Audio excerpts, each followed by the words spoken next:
Hi students, మనం ఇంతకుముందు 2 stories about flying అనే లెసన్ని మనం వీడియోలో పెట్టాము. దాని డిస్క్రిప్షన్లో దాని లింక్ ఉంటుంది, కావాలంటే ఎవరైనా చూసుకోవచ్చు. No second part the black aeroplane అనే లెసన్ని మనం ఈరోజు వింటున్నాం. ఈ లెసన్ స్టార్ట్ చేసే ముందు లెసన్ యొక్క సమ్మరీ మనం తెలుసుకుందాం. ఎందుకు అనంటే మొత్తం లెసన్ అర్థం కావాలా, బిట్లుగా మనకి ఇది ఎన్ని పార్ట్లు అవుతుందో తెలియదు. కాబట్టి ఒకసారి సమ్మరీ గురించి మొత్తం ఒకసారి చెప్తాను. ఫస్ట్గా అంటే 4 ముక్కల్లో ఈ పాఠంలో ఏముంటుంది అనేది తెలిస్తే విద్యార్థులకు కూడా ఈ లెసన్ మీద ఇంట్రెస్ట్ అనేది కలుగుతుంది. ఇంకోటి ఏంటంటే ఇప్పుడు ఎన్సీఆర్టీ లెసన్స్లో ఉండేటటువంటి చాప్టర్స్ అన్నీ కూడా ఎన్సీఆర్టీ బుక్స్లో ఉండే చాప్టర్స్ అన్నీ కూడా నేను తెలుగులోకి కన్వర్ట్ చేస్తున్నాను, అంటే అనువాదం చేస్తున్నాను. ఇది ఓన్లీ ఇంగ్లీష్లో ఎక్స్ప్లెనేషన్ కోరుకునే వాళ్ళు ఈ వీడియో చూస్తే లాభం ఉండదు. కాబట్టి మీకు ఇంగ్లీష్లో ఎక్స్ప్లెయిన్ కావాలి అనుకున్న వాళ్ళు ఈ వీడియో చూడకండి, మీ టైం వేస్ట్ అన్నమాట. అయితే ప్లీజ్ నాకు కొంచెం మీ అందరి సపోర్ట్ కావాలండి. నేను కష్టపడి ఇదంతా ప్రిపేర్ అయ్యి నా జాబ్ చేస్తూనే, నేను వేరే దగ్గర వర్క్ చేస్తూనే ఒక 3 years కింద ఆపేసినటువంటి లెసన్స్ని మళ్ళీ యూట్యూబ్లో కొందరు చూసిన వాళ్ళు కామెంట్స్ రూపంలో పెడుతున్నారు. కాబట్టి మళ్ళీ స్టార్ట్ చేశాను. నేను ప్రైవేట్లో చాలా బిజీగా ఉంటూనే ఇవి నైట్ టైంలో వీడియోస్ చేయడానికి చేస్తున్నాను. ఇందులో కంటెంట్ పెద్ద గ్రాఫికల్గా అట్రాక్టివ్గా ఉండకపోవచ్చు, బట్ మీరు కరెక్ట్గా వింటే ఈ లెసన్ అనేది నేను క్లియర్గా ఎక్స్ప్లెయిన్ చేస్తాను. 1కి 2 సార్లు మీరు వీడియో మీకు అర్థం కాకపోతే నాకు కామెంట్ రూపంలో లేదా ఫోన్ కాల్స్లో కూడా మీరు నన్ను కాంటాక్ట్ చేయొచ్చు. ద బ్లాక్ ఏరోప్లేన్ లెసన్ యొక్క సమ్మర్ ఏంటంటే, ఆయన ఏరోప్లేన్ పైలట్, ఆయన స్టార్టింగ్లో వెళ్ళేటప్పుడు ఆయనకు ఎలాంటి మబ్బులు ఉండడము, వాతావరణంలో ఎలాంటి మార్పులు ఉండవు, అంటే చాలా క్లియర్ వాతావరణం ఉంటుంది. అప్పుడు ఆయన స్టార్ట్ చేస్తాడు. స్టార్ట్ చేసిన తర్వాత ఆయన కొంచెం దూరం వెళ్ళిన తర్వాత మొత్తం ఆయనకున్నటువంటి ఏరోప్లేన్కి ఉన్నటువంటి సిగ్నల్స్ అన్నీ వీళ్ళ నుంచి సిగ్నల్స్ కట్ అయిపోయి మళ్ళీ ఆయన చిక్కుల్లో పడిపోతాడు. అప్పుడు ఆయనకు చీకట్లో ఆయనకి ఎటెల్లాలో తెలియని టైంలో ఆయనకి ఏమవుతుందంటే, వెనుక నుంచి ఒక రకమైన బ్లాక్ కలర్ యొక్క ఇప్పుడు లెసన్ పేరు అదే కదా, ద బ్లాక్ ఏరోప్లేన్. అది ఒక బ్లాక్ కలర్ది ఒక ఏరోప్లేన్ లాంటిది కనబడుతుంది. అది ఈయనను గైడ్ చేస్తుంది అన్నమాట. నువ్వు ఇటు వెళ్తే లాభం లేదని చెప్పేసి నువ్వు నన్నే ఫాలో కావాలన్నట్టుగా ఆ ఏరోప్లేన్ అనేది ఈయనను గైడ్ చేస్తే ఈయన వచ్చేసి దాన్ని ఫాలో అవుతాడు. తర్వాత దించేసిన తర్వాత అక్కడ ఉండే ఇట్లా ఉంటారు కదా, వీళ్ళకి అంటే పైలట్ దిగిపోయిన తర్వాత నాకెవరు నన్ను ఇట్లా హెల్ప్ చేసింది, నేను మధ్యలో అంటే ఈ వాతావరణం బాగాలేనప్పుడు ఆ క్లౌడ్స్ మధ్యన ఇరుక్కున్నప్పుడు నన్ను గైడ్ చేసిన ఏరోప్లేన్ పైలట్ ఎవరు, ఆయనకు థ్యాంక్స్ చెప్పాలంటాడు. అయితే అట్లాంటి ఏ ఫ్లైట్లు ఎగరలేవు కదా, అసలు మీరు ఏం మాట్లాడుతున్నారు అని అనుకుంటారు. ఈ లెసన్లో కన్క్లూజన్ అంతే ఉంది. మరి అది వచ్చింది ఎవరు, అది దేవుడా, అది నిజంగా ఆయన ఊహనేనా అనేది మనకి ఈ లెసన్లో అలా ఎలాంటి వివరాలు ఇవ్వలేదు. అది మనం ఎలాగైనా ఊహించుకోవచ్చు. The moon was coming up in the east behind me, అంటే ఇక్కడ ఆయన వెళ్తున్నప్పుడు అక్కడ ఏమవుతుంది అని అంటే, ఫ్లైట్ అనేది పడమర వైపు వెళ్తుంది. ఆయన పైన తూర్పు వైపుగా ఒక మూన్ ఉంది అలాగే. And stars were shining in the clear sky above me, ఆయన మొత్తం చూస్తున్నాడు, క్లియర్ స్కై కనబడుతుంది. ఎక్కడ కూడా నెక్స్ట్ సెంటెన్స్లో ఉంది, there wasn't a cloud in the sky, అక్కడ ఒక క్లౌడ్ కూడా లేదు స్కై లోపల. I was happy to be alone high up above sleeping countryside, ఆయన చాలా హ్యాపీగా ఫీల్ అవుతున్నాడు. ఏంటంటే అక్కడ ఆ కంట్రీ సైడ్ అంటే ఆ దేశం, ఇప్పుడు ఫ్రాన్స్ నుంచి ఇంగ్లాండ్కి వెళ్తాడు ఆయన. ఫ్రాన్స్ నుంచి ఇంగ్లాండ్ వెళ్ళేటప్పుడు అందరు పడుకున్నారు. పడుకున్నప్పుడు ఆయన ఒక్కడే వెళ్తున్నాడు కాబట్టి ఆయన చాలా హ్యాపీగా ఫీల్ అవుతున్నాడు. I was flying my old Dakota aeroplane over France back to England, అంటే ఇక్కడ ఆయన నడుపుతున్న దాని పేరు డకోటా ఏరోప్లేన్ అనమాట. అది ఎక్కడి నుంచి వెళ్తుంది, ఫ్రాన్స్ మీదుగా ఇంగ్లాండ్కి వెళ్తున్నది. I was dreaming of my holiday and looking forward to being with my family.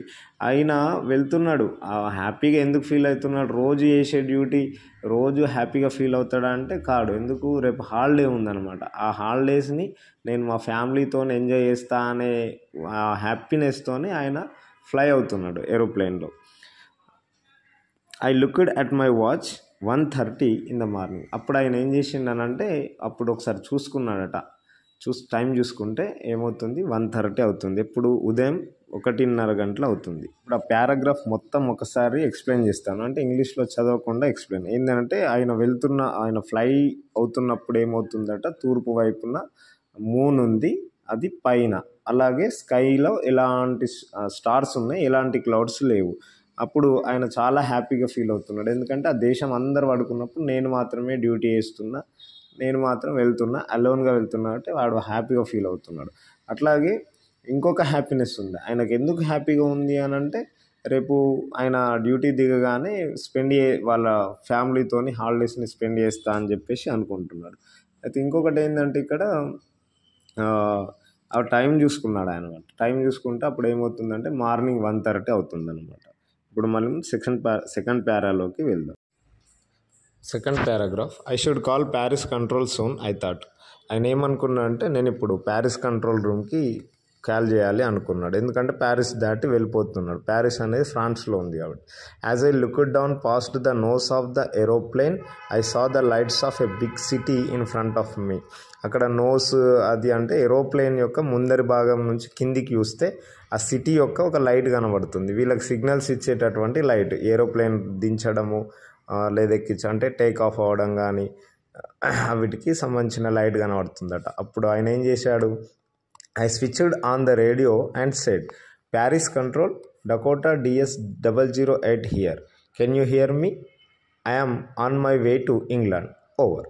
అంటే ఆయన ఏమన్నాడంటే నేను డకోటా DS008 అనే దాంట్లో నుంచి మాట్లాడుతున్నాను, నేను ఇప్పుడు ఇంగ్లాండ్ వైపు వెళ్తున్నాను అని చెప్పేసి అన్నాడు. అక్కడ ఓవర్ అంటే వాళ్ళ భాషలో అయిపోయింది అనమాట. అంటే నేను చెప్పాల్సిన విషయం అయిపోయింది అని అర్థం. ఇది వాకీ టాకీలు ఉన్నప్పుడు ఈ విషయాలు ఓవర్ అంటేనే ఇంకొక అవతల వ్యక్తి మాట్లాడేవాడు. ఇది ఇప్పటికి కూడా జరుగుతుంది అనుకుంటా. సెకండ్ పారాగ్రాఫ్ మొత్తం ఇంగ్లీష్ లేకుండా ఎక్స్ప్లెయిన్ చేద్దాం. ఏమంటే అక్కడ ఆయన ఏమనుకున్నా అంటే ప్యారిస్ కంట్రోల్ రూమ్కి కాల్ చేయాలి కదా అని ఆలోచించిండు. అంటే ఆయన డ్యూటీ కాబట్టి. అప్పుడు ఆయన ఏం చేసిండు, కింది వైపు చూసిండు. ఏరోప్లేన్ ముక్కు అంటే ఏరోప్లేన్ నోస్ అని అక్కడ ఇచ్చినంత మాత్రాన దాన్ని పట్టించుకోవాల్సిన అవసరం లేదు. ఏంటంటే ఏరోప్లేన్ ముందర భాగం నుంచి ఆయనకు ఒక లైట్ కనబడుతుంది, అది ప్యారిస్ యొక్క లైట్. ఆ ఏరోప్లేన్ అంటే వెళ్ళిపోవడానికి సిగ్నల్ ఇచ్చినటువంటి లైట్. అది చూసి ఆయన ఏం చేసిండంటే కంట్రోల్ రూమ్కి కాల్ చేసిండు. నేను ఇక్కడ నుంచి మాట్లాడుతున్నా, డకోటా DS008 అనే దాని నుంచి మాట్లాడుతున్నా, నేను నా వాయిస్ మీకు వినబడుతుందా, నేను ఇంగ్లాండ్ వైపు వెళ్తున్నా అని చెప్పేసి ఆయన కట్ చేసిండు. థర్డ్ పారాగ్రాఫ్ చాలా చిన్నగా ఉంది. The voice from the radio answered me immediately. అక్కడ నుంచి ఇమీడియట్గా రిప్లై వచ్చిందనమాట. DS008 I can hear you, you ought to turn 12 degrees west now, DS008 over. అక్కడ నుంచి రిప్లై వచ్చింది. ఏమని వచ్చింది, నా వాయిస్ మీ వాయిస్ నాకు వినబడుతుంది, డకోటా DS008 అంటే ఈయన ఉన్న ఫ్లైట్, ఈ కంట్రోల్ రూమ్ ఆమె చెప్తుంది నువ్వేం చేయాలంటే 12 degrees వెస్ట్ సైడ్ టర్న్ చేయాలి అని చెప్తున్నది. అంటే అక్కడ వాళ్ళు డైరెక్షన్స్ చెప్తారు కాబట్టి ఆమె అట్లా 12 degrees వెస్ట్ డైరెక్షన్లోకి తింపు అని చెప్పేసి అక్కడ నుంచి ఆన్సర్ వచ్చింది. Fourth paragraph. I checked the map and the compass, switched over to my second and last fuel tank and turned the Dakota 12 degrees west towards England. అప్పుడు అది ఆమె చెప్పిన విషయం వినగానే ఆయన ఏం చేసిండంటే ఆయన మ్యాప్ ఓపెన్ చేసిండు, కంపాస్ కూడా ఓపెన్ చేసిండు. అలాగే ఫ్యూయల్కి సంబంధించిన లాస్ట్ది అంటే సెకండ్ది, అక్కడ ఉండేటివి రెండే, ఆ రెండో దాన్ని కూడా ఆన్ చేసిండు అనమాట. అంటే ఫస్ట్ ఫ్యూయల్ ట్యాంక్లో ఫ్యూయల్ అయిపోయింది, ఇది చాలా ఇంపార్టెంట్. అలాగే ఆ డకోటా ఆ ఏరోప్లేన్ని 12 degrees వెస్ట్ డైరెక్షన్లోకి ఇంగ్లాండ్ వైపుగా మలిచిండు, టర్న్ చేసిండు. Next paragraph.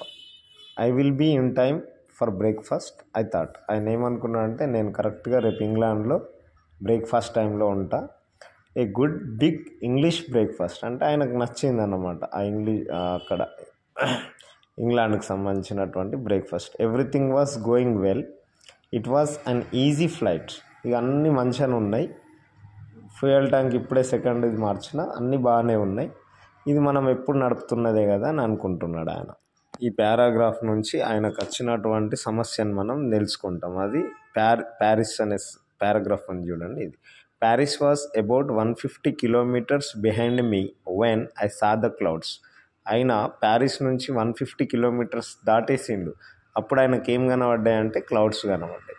Storm clouds, they are huge. అవి చాలా దట్టంగా ఉన్నాయి, బాగా ఉన్నాయి. They looked like black mountains standing in front of me across the sky. అవి ఎట్లా కనబడుతున్నాయంటే పెద్ద పెద్ద నల్లటి మౌంటైన్స్ నా ఫ్లైట్ ముందర ఉన్నాయి అన్నట్టుగా కనబడుతున్నాయట.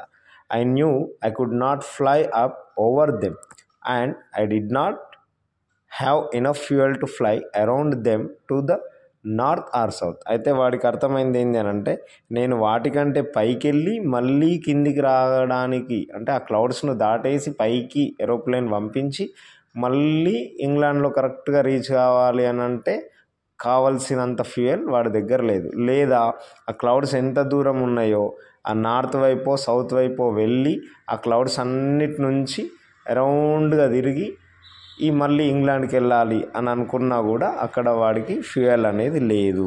Next paragraph, I ought to go back to Paris I thought, but I wanted to get home, I wanted that breakfast. అంటే వాడి ఆలోచన ఏమని వచ్చిందనంటే, ఈ క్లౌడ్స్ ఉన్నాయి కాబట్టి మరి నేను ప్యారిస్కి వెళ్ళిపోవాలని అనుకున్నా. అయ్యో, కానీ రేపు మళ్ళీ వాడికి ఇంకొక ఆలోచన వచ్చింది, రేపు ఇంటికి వెళ్ళి మంచిగా బ్రేక్ఫాస్ట్ చేద్దాం అనుకున్నా కదా అని మళ్ళీ అట్లా సందిగ్ధంలో పడ్డాడు అన్నమాట. అక్కడ ఉన్న వాతావరణ పరిస్థితులు బట్టి ఆయన ఏమవుతున్నాడు, డైలమాలో పడుతున్నాడు. మరి బ్యాక్కి వెళ్ళాలన్నా, అయ్యో కానీ బ్యాక్కి వెళ్ళాలంటే నేను అప్పుడే అనుకున్నా కదా మంచి బ్రేక్ఫాస్ట్ చేద్దాం హాలిడే ఉన్నదని అని వాడు డైలమాలో ఉన్నాడు. ఇక I will take the risk I thought and flu that old Dakota straight in to the storm. అప్పుడు ఇక వాడు ఏం చేసిండంటే, నేను రిస్క్ తీసుకుంటా, ఐ విల్ టేక్ రిస్క్ అన్నమాట. నేను అంటున్నాడు అక్కడ ఐ విల్ టేక్ రిస్క్ అని, రిస్క్ తీసుకుంటా. అండ్ ఏం చేసిండు, flu that old Dakota straight in to the storm. అక్కడ ఉన్నటువంటి తుఫాన్ ఏదైతే జరుగుతుందో ఆ తుఫాను మబ్బుల లోపలికే ఆ ఏరోప్లేన్స్ డకోటాని దాన్ని ముందుకనే వెళ్ళిపోయాడు. Next paragraph, inside the clouds everything was suddenly black. ఆ క్లౌడ్స్లోకి వెళ్ళగానే అక్కడ ఏమైందట, టోటల్గా బ్లాక్ అయిపోయింది, వాడికి ఏం కనబడతలేదు. It was impossible to see anything outside the aeroplane లోపల మాత్రమే వాడికి ఏముంది అనేది కనబడుతుంది, బయట ఏమున్నదని కనబడతలేదు. The old aeroplane jumped and twisted in the air. అప్పుడు అదేమైందట, ఏరోప్లేన్ అనేది ఎగురుతుంది, అలాగే ట్విస్ట్ కొంచెం ఇట్లా అటు ఇటు తిరుగుతుంది అండ్ మలుగుతుంది అనమాట, అటు ఇటు కదులుతుంది అంటాం కదా మనం. ఇప్పుడు మన పెద్ద లారీ కానీ ఏదన్నా వెళ్తూ ఉంటే చిన్న సైకిల్, మీరు సైకిల్లో ఉంటే మనం పెద్ద లారీ వేగంగా వెళ్ళినప్పుడు మన సైకిల్ కొంచెం షేక్ అవుతుంది, అట్లా అక్కడ వాడిది కూడా ట్విస్ట్ అయిందన్నమాట.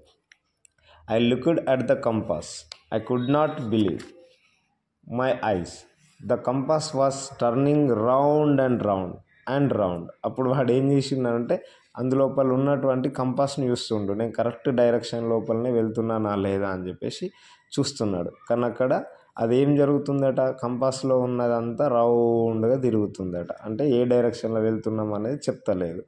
ఇట్ వాజ్ డెడ్, అంటే అది పనిచేయడం ఆగిపోయింది, మొత్తం మీద అది ఖరాబ్ అయిపోయింది. It would not work, the other instruments were suddenly dead too, I tried the radio. అప్పుడు అన్నీ అక్కడ ఉన్న వేరే కంపాస్తో పాటు ఇంకా వేరే ఏమన్నా ఉంటాయి కావచ్చు, అవి కూడా పాడైపోయినాయి, చెడిపోయినాయి. ఇక వాడు లాస్ట్గా దేన్ని ట్రై చేస్తున్నాడు, రేడియోలో ఇన్ఫర్మేషన్ ఇద్దామని చెప్పేసి వాడు ట్రై చేస్తున్నాడు. కానీ ఆ రేడియో పనిచేస్తుందా లేదని మనం నెక్స్ట్ ప్యారాలో తెలుసుకుంటాం.